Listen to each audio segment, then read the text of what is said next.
Tomorrow, a wild day because we're going to see something that we don't, we see this time of year every year. I should say we don't see that often, but kind of unique setup where we have a huge what we call diurnal swing in temperature. That's just a fancy term for the day to night temperature swing. In this case, the morning temperature, since it's in the morning, but it'll be dark, and then into the afternoon. We could see a 40-degree jump. So the low tomorrow morning around 41, but the high will be around 81. And where does that compare to some of our biggest jumps?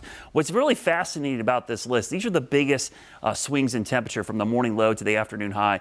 The biggest swing is 48 degrees, April 18, 2015. But look at some of these dates, the 44, 45 degree changes. A lot of them are right around March and April. In fact, a couple of these dates, March 12th, 2005, March 12th, 2011. You've got a March 15th, 2018, and you've got a March 9th and a March 17th.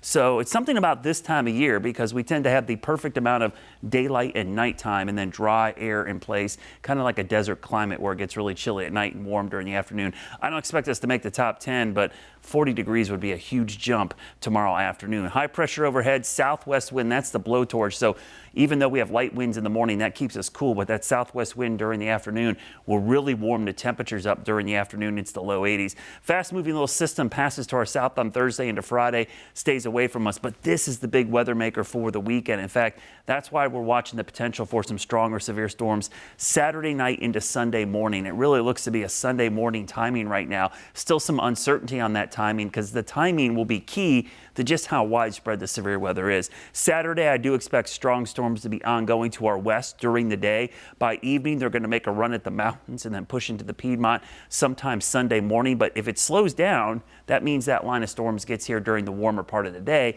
which means more fuel for the storms to be severe. Just like last week, we saw severe weather even in the morning hours. That same kind of potential exists. But if we get warmer air in the afternoon with that line, then you could see more widespread risk. So Friday, we expect that risk to be to our west. By Saturday, that will be just to our west and starting to move into the mountains. And on Sunday, starts to shift into the Carolinas. So for that reason, we've got a low risk right now. Now, our threat matrix shows we're kind of in that medium impact, but a low confidence in the forecast tomorrow.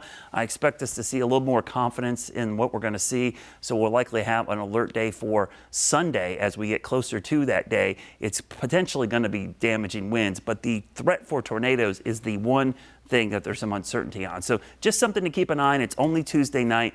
By tomorrow into Thursday, we'll have more information, but something to keep an eye on as we get ready for the weekend. And you'll see that reflected in our Guy Roofing 7-day forecast. Beautiful weather until the weekend, but Saturday night, really Sunday morning, that's when we're watching for some strong storms. And then the 10-day forecast shows mild air into next week. That will likely be the only rain we see in the next 7 days.